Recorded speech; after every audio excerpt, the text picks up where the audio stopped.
Bienvenue à nouveau, je me présente, Julie l'a dit, je m'appelle Martin Causin, je suis le directeur général du Bureau international des droits des enfants, qu'on appelle aussi le Bureau ou l'IBCR, tout va, on va sans doute passer de l'un à l'autre ce matin.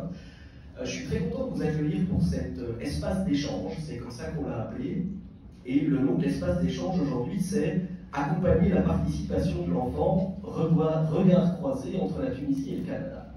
Et puis j'avoue que le titre de cet espace d'échange me plaît beaucoup, parce que déjà dans son intitulé, il y a des éléments très forts qui expliquent ce que fait le bureau, ce que veut faire le bureau, la participation de l'enfant et le regard croisé. Julie ne l'a pas dit, mais la mission du bureau, ce à quoi le bureau s'engage, c'est de faire des droits de l'enfant une réalité au quotidien.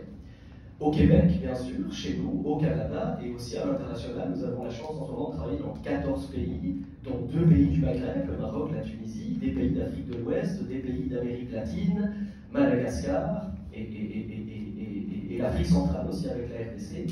Et notre engagement est même partout, parce que les droits de l'enfant, c'est universel. Comment faire des droits de l'enfant une réalité au quotidien? Et nous pensons au bureau que ça passe principalement par du soutien, de l'accompagnement, de l'appui technique à celles et ceux qui tous les jours s'engagent et travaillent auprès des enfants.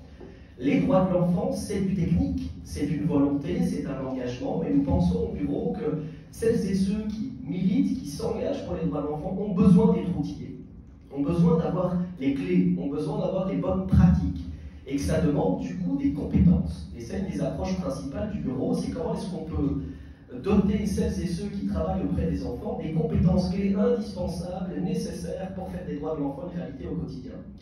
Et j'arrive du coup à la participation de l'enfant, parce que depuis 2-3 ans, le bureau et d'autres acteurs qui sont dans cette salle et en ligne aujourd'hui ont mené cette réflexion de dire mais l'enfant lui-même d'abord doit aussi pouvoir participer aux enjeux et aux décisions qui le concernent, et comme pour les adultes, ça nécessite aussi qu'on l'accompagne, qu'on l'outille, qu'on lui donne les bonnes compétences pour pouvoir avoir une participation efficace, de qualité, et qui va amener, contribuer à faire des droits de l'enfant une réalité au quotidien.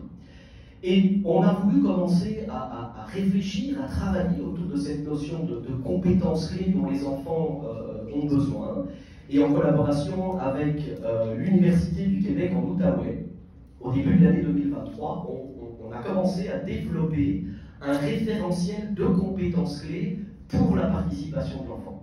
Donc l'espace d'échange d'aujourd'hui, il s'intègre dans ce processus qui a commencé de réflexion sur comment est-ce qu'on peut outiller les enfants pour une meilleure participation, mais comment est-ce qu'on peut aussi intégrer les adultes dans ce processus. Je pense que ça va venir dans la discussion. Outiller les enfants, mais aussi outiller les adultes qui doivent accompagner ce processus de participation. Donc voilà, ça c'est pour la thématique du jour, comment est-ce qu'elle se situe dans le travail du bureau et de ses partenaires. Et les 4 partenaires qu'on va présenter tout de suite, 2 de Tunisie, 2 du Québec, sont aussi partie prenante de cette réflexion plus globale d'un référentiel de compétences clés en participation de l'enfant.